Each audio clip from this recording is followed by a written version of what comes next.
오늘은 대강절 넷째 주일, 대강절 마지막 주일입니다. 자, 이번 주말에 성탄절이 들어있는데 우리 성탄은 남녀노소 할 것 없이 누구에게나 마음 설레게 하는 날이 바로 이 날입니다. 세상적인 어떤 기쁨이 있어서가 아니라 주님께서 우리를 구원하러 오신 그런 놀라운 날이기 때문일 거라고 생각이 됩니다. 자, 성탄절이 다가오면 특히 아기 예수를 품에 안고 있는 마리아라고 하는 여인을 한 번쯤은 생각해 보게 될 것입니다. 자, 이 마리아에 대한 바라보는 시각은 크게 두 가지의 견해입니다. 하나는 하나님의 아들 메시아를 낳은 여인이니까 이건 대단한 여인이다. 그래서 마리아를 아주 과대평가, 너무 높여놓습니다. 캐톨릭에서는 성모라고 해서 이건 거의 예수님과 동격으로 이렇게 막 높은 자리에 높여놓는 사람이 있습니다. 자, 그런가 하면 또 어떤 부류는 마리아에 대해서 너무 과소평가하거나 무관심한 사람들이 있습니다. 어쩌면 오늘 우리 개신교에 속한 사람들이 그런 사람일 수도 있습니다. 예수님은 높아지지만 마리아는 사람이니까 그냥 그렇게 낮춰서 평가할 때도 있습니다. 자, 어쨌든 한 번쯤은 오늘은 마리아에 대한 믿음을 한번 생각해 보았으면 좋겠다라는 생각입니다. 자, 오늘도 30절 말씀에 보면 천사가 이르되 마리아여 무서워하지 말라 네가 하나님께 은혜를 입었느니라 그랬습니다. 은혜가 무엇입니까? 그죠? 그레이스. 은혜가 무엇이냐라는 거죠. 그레이스.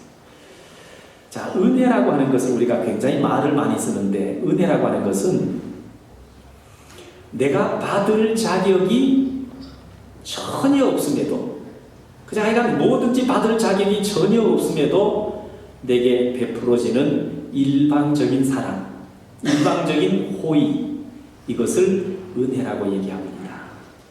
내가 구원받을 만한 자격이 요만큼도 없는데 하나님은 전적으로 나를 죄에서부터 건져주셔서 구원하셨습니다. 그게 은혜라는 거예요. 내가 하나님의 축복을 받을 자격이 전혀 없는데 내게 하나님께서 그런 축복을 주셨다. 은혜라는 거죠. 자, 은혜는 이럴 때 쓰는 겁니다. 자, 성경을 연구하는 학자들에 의하면 마리아가 우리 생각에는 마리아 그러면 흔히 중년 여성으로 생각할 때가 많습니다. 아기를 낳은 엄마가 되니까 중년 여성쯤에 비교하지만 자, 오늘 이 말씀이 떨어지는 이 순간에 마리아는 몇 살쯤 되었을까? 학자들의 견해에 의하면 13살 정도 되었을 거라고 추정을 합니다. 아주 어린 꽃다운 나이 13살. 그러나 확실하지는 않습니다. 그러나 적어도 결혼하기 전 나이니까 어렸을 것에는 틀림이 없을 것 같습니다. 자, 이 마리아의 고향이 어딘가 하면 오늘 26절 이하에 보면 그렇게 말씀하지요. 6째 달에 천사 가브리엘이 하나님의 보내심을 받아 갈릴리 나사렛이란 동네에 가서 다윗의 자손 요셉이라는 사람과 약혼한 처녀에게 이르니 그 처녀의 이름은 마리아라. 갈릴리 나사렛이란 동네에 가서 자, 마리아라고 하는 여인을 소개하면서 갈릴리 나사렛이란 동네에 살고 있는 그 처녀라고 표현을 하고 있습니다. 아니, 갈릴리 나사렛에 가서 라고 하면 될 텐데 갈릴리 나사렛이란 동네에 가서 자, 여기 나사렛이란 동네라고 하는 표현은 여러분 우리가 다 출신이 있잖아요. 저 사람은 출신이 서울 출신이야, 대전 출신이야, 광주 출신이야, 부산 출신 이렇게 출신이 있으면 거기라고 하는데 서울이란 동네 사람 이렇게 하진 않잖아요. 서울은 이미 많이 알려져 있으니까. 그러나 내가 전혀 들어도 알지 못하는 동네 이걸 소개할 때요 무엇이란 동네라고 얘기하기가 쉽고요. 또 나사렛이란 동네라고 표현한 것을 봐서는 그 동네를 굉장히 낮춰버린 표현이라는 거예요. 평가절하. 이건 뭐 알려지지도 않은 동네이고 조그만 아주 시골 동네인데 그거 뭐 대단히 이게 유명한 동네도 아니니까 낮추고 낮춰서 표현하는 그런 표현일 수도 있다라는 거예요. 아주 조그맣고 인기도 없고 평판도 그리 좋지 않은 마을이었지 않겠나. 자, 마태복음 4장의 말씀에 보면 갈릴리를 일컬어서 사람들은, 그 당시 사람들은 뭐라고 불렀는가 하면요, 이방의 갈릴리라고 불렀습니다. 이방의 갈릴리. 여러분, 갈릴리는 분명히 유다의 지역, 이스라엘 지역 안에 있는 동네입니다. 같은 이스라엘 유대 사람이면서 그 동네를 부를 때에 이방의 갈릴리라고 불렀다라는 거예요. 왜? 아주 거슬러 올라가서 과거에 아수르라고 하는 강대한 나라가 침공을 해옵니다. 여러분, 이스라엘 지도를 좀 아실까 모르겠습니다만 갈릴리 호수를 중심으로 한 그 주변 지역을 갈릴리, 그 위의 동네를 사마리아라고 부릅니다. 그래서 이 윗지역부터 쭉 내려오면서 아수르가 침공을 해와가지고요, 남자들은 다 이렇게 죽게 만들고 여자들하고 현지에서 결혼을 해서 이렇게 살게 됩니다. 그러니까 우리 한민족도 그랬듯이 순수한 혈통을 선호하는데 유대 사람들은 더 그러거든요. 우리 유대민족 얼마나 선택된 민족을 강조합니까? 그런데 혈통이 혼혈이 됐다라는 거예요. 그러니까 갈릴리 지역 이 위쪽으로는 혼혈이 된 사람들이니까 너희들은 피가 순수하지 않아. 그래서 너희들은 이방의 피가 섞였다고 해서 항상 이방의 갈릴리라고 부르기를 저들은 좋아했습니다. 특별히 그 윗지역 사마리아 사람들은요, 아주 유대 사람들이 볼 때에 정말 이방인 취급을 했습니다. 그래서 사마리아 사람들이 예루살렘으로 온다든지 하면요, 경계하고 그 사람들 향해 다 욕을 하고 돌을 던지고요. 그래서 예수님께서 사마리아 사람에 대한 비유를 들거나 사마리아 사람과 함께하는 일이 있으면요, 눈 뜨고 못 보는 거예요. 예수님께서 이제 공생의 활동을 막 시작하니까 그 말씀이 오묘하지요, 능력이 대단하지요. 이러니까 저분이 누구냐 하고 연구하는데 저분이 어떤 분인데 어디 출신의 라삐냐. 그러니까 많은 사람들이 나사렛 동네에서 자랐대.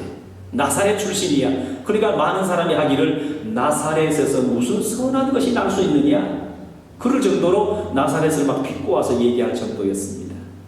이 나사렛 동네는 갈릴리 호수 주변 갈릴리 지역에 위치한 한 작은 동네입니다. 우리가 성경을 읽어서 나사렛이라는 동네를 알지 그 당시는 나사렛 그러면 어디 있는 동네인지를 잘 모릅니다. 그러니까 나사렛이라는 동네 낮춰버릴 거예요. 나사렛에 무슨 선한 것이 날 수 있겠냐. 그렇잖아요. 적어도 하나님의 아들 메시아를 잉태할 여인이라 그러면 사람이 많은 곳에서 찾아야 맞지 않겠습니까? 로마라든지 큰 대도시에서, 아니면 이스라엘 같으면 적어도 예루살렘 같은 데서, 거기에는 예쁜 사람도 많을 겁니다. 공부해서 학식이 많은 여인도 많을 것입니다. 좋은 믿음의 가문의 출신의 여인도 많을 것입니다. 이런 정도에서 적어도 선택해야지 이름도 알려지지 않는, 그것도 저들이 배척하는 이방의 갈릴리 지역에 있는 나사렛에서 여인이 선택된다는 것, 이건 있을 수 없는 얘기잖아요. 그런데 그런 곳의 출신인 마리아에게 오늘 하나님께서 은혜를 베푸십니다. 그죠? 전혀 메시아를 잉태할 만한 그런 자격이 주어지지 않음에도 불구하고 하나님께서 일방적으로 선택하셨다고 하는 것, 이게 하나님의 은혜라는 거예요. 여러분, 오늘 우리는 인생을 살면서 하나님의 은혜가 참 많이 주어집니다. 또 주어져야 됩니다. 여러분, 이것이 내게 주어진 하나님의 은혜라는 사실을 여러분 깨닫는 것이 귀한 거예요. 그걸 깨달아야 하나님 앞에 영광을 온전히 돌릴 수가 있는 겁니다. 저는 마리아를 성모 그렇게 부르듯이 높이 이렇게 올려놓을 생각은 없습니다. 그러나 마리아의 믿음을 한 번쯤은 생각해 보자라는 거예요. 여러분, 마리아가 어떤 여인입니까? 이 여인은요, 굉장히 겸손한 여인이었습니다. 여러분, 분명한 사실은 하나님의 은혜는 누구에게 내려지는가 하면 겸손한 자에게 내려진다는 거예요. 하나님께서는 모든 사람을 다 공평하게 사랑하시지만 하나님이 들어 선택한 사람, 하나님이 어떤 일을 맡길 사람, 특별한 임무를 맡길 사람은요, 은혜 베풀 사람은 겸손한 자를 찾으신다라는 거예요. 겸손한 사람. 많은 사람이 교만하기 때문에 시험에 들고 교만하기 때문에 넘어지고 이런 사람이 참 많습니다. 하나님은 오늘도 겸손한 사람을 찾습니다. 28절 말씀 보십시오. 자, 이제 하나님의 뜻이 마리아에게 전달되었습니다. 천사를 통해서 이제 네가 메시아를 잉태하게 될 거다라는 사실을 전해 들었습니다. 자, 28절. 그에게 들어가 이르되 은혜를 받은 자여 평안할지어다. 주께서 너와 함께 하시도다. 그렇게 말씀하니까 29절. 처녀가 그 말을 듣고 놀라 이런 인사가 어찌민가 생각하며 천사가 이르되 마리아여 무서워하지 말라. 네가 하나님께 은혜를 입었느니라. 그러니까 마리아는 얼마나 겸손한 사람인가 하면 어떻게 그런 일이 내게 있을 수 있습니까? 내가 무엇인데 내게 그런 메시아를 잉태하는 그런 은혜가 내게 있을 수 있습니까? 라는 얘기입니다. 그런 겸손하게 그 일에 대해서 처신을 하는 것을 보게 됩니다. 자, 오늘 말씀 맨 마지막 절 38절을 한번 보십시오. 어쨌든 중간에 여러 이제 마리아와 하나님의 천사가, 하나님이 보낸 천사와 이렇게 대화가 주어진 건 있는데, 그런 역사가 이제 메시아를 잉태하게 될 거라고 하는 역사가 마리아에게 들려지게 됐는데, 마리아는요 하나님의 그 말씀에 겸허히 순종하게 되는 것을 봅니다. 38절. 마리아가 이르되 주의 여종이오니 말씀대로, 다른 게 아닙니다. 말씀대로 내게 이루어지이다. 그렇게 하니 천사가 떠나가니라. 마리아가 다 순종해서 받아들이니까 천사가 이제 모든 것을 마치고 떠나갔다는 얘기입니다. 자, 우리는 마리아에 대해서 너무 이제 많은 얘기들을 하고 나니까 마리아는 성모, 예수 그리스도, 메시아를 잉태해서 이게 성탄절에 대한 이제 얘기니까 다 알고 있어. 일반적으로 흘러갑니다. 그러나 마리아 개인적인 자세에 여러분 깊이 들어가서 생각을 해보면요, 이건 보통 얘기가 아닙니다. 결혼도 하지 않은 처녀, 조그만 동네에 여러분 갑자기 어느 날 갑자기 배가 불러서 아기를 잉태해서 아기를 낳았다 그러면 거기에서 들려질 이 여인에게 닥쳐진 여러분 여러 가지 어려움, 고난에 대해서 한 번쯤은 생각해 봐야 되잖아요. 제가 어릴 때 시골에서 태어나서 시골에 자랐는데요, 조그만 동네에 도대체 옆집, 윗집, 하여간 모든 집집마다 모르는 게 없습니다. 우리가 쉽게 말하지 그 집에 숟가락이 몇 개 있는지를 알 정도로 이웃과 다 서로 통하고 살았습니다. 다 문제가, 요만한 문제만 생겨도요 온 동네가 다 압니다.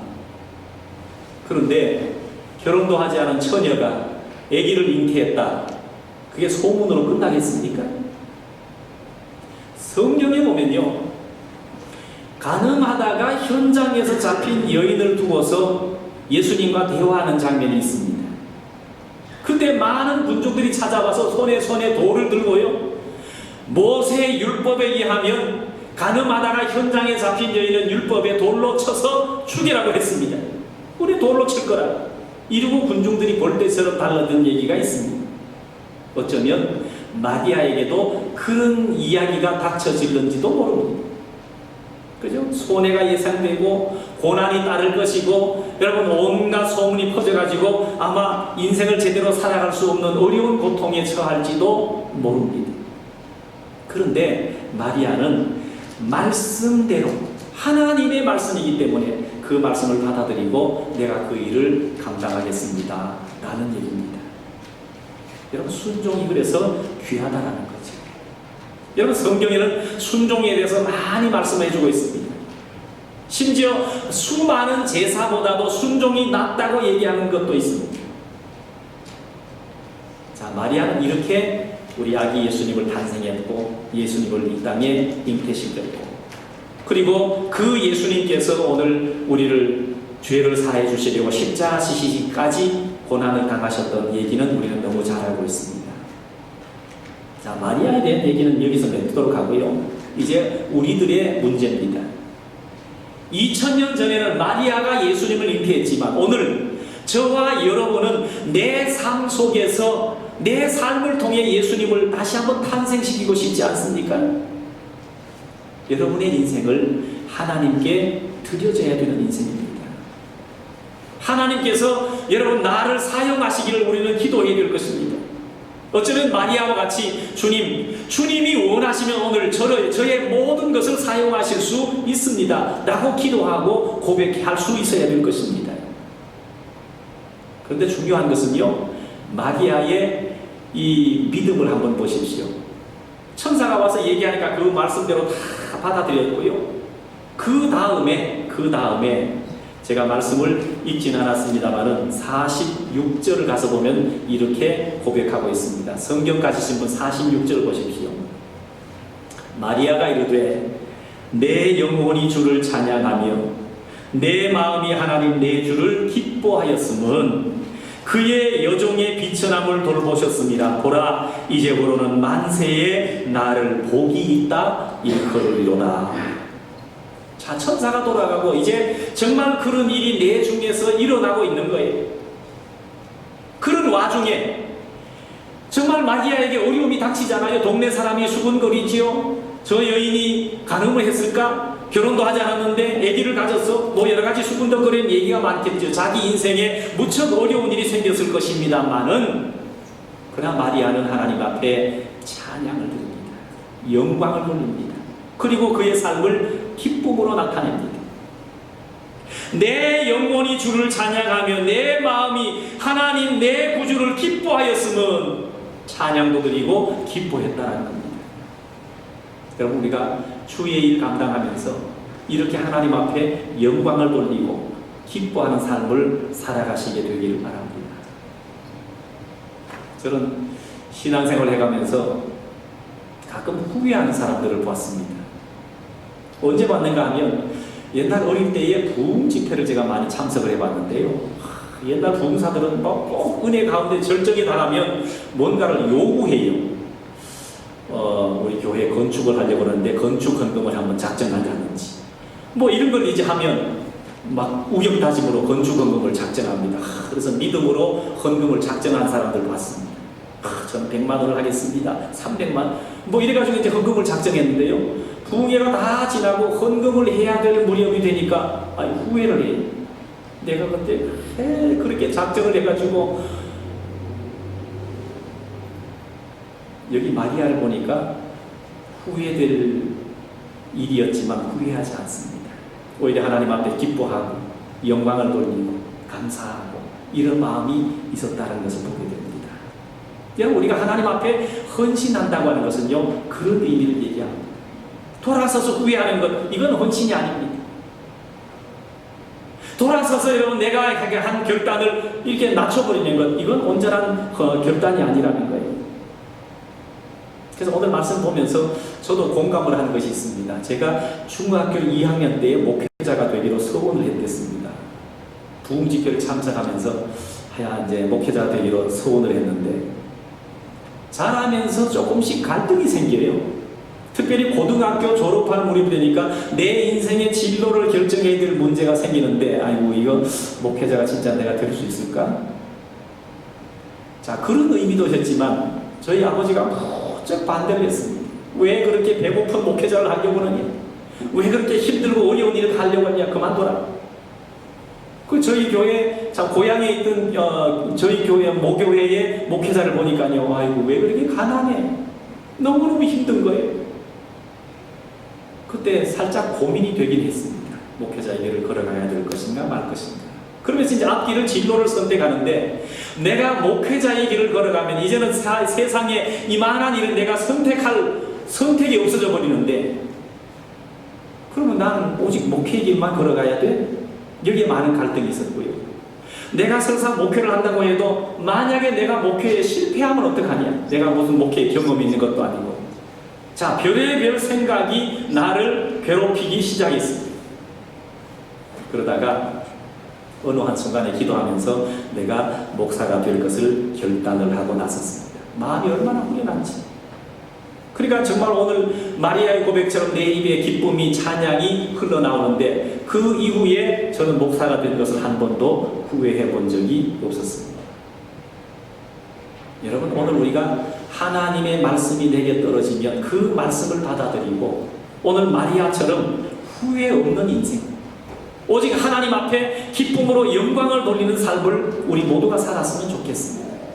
그런 믿음의 결단이 오늘 저와 여러분 삶 가운데 꼭 있게 되기를 원합니다. 다시 한번 내 삶을 통해서 주님이 다시 태어나는 그런 순간이 되기를 위해서 여러분 새롭게 믿음의 삶을 살아가시고 새롭게 결단을 해가는 우리의 삶으로 이루어지실 수 있기를 주님의 이름으로 축원합니다.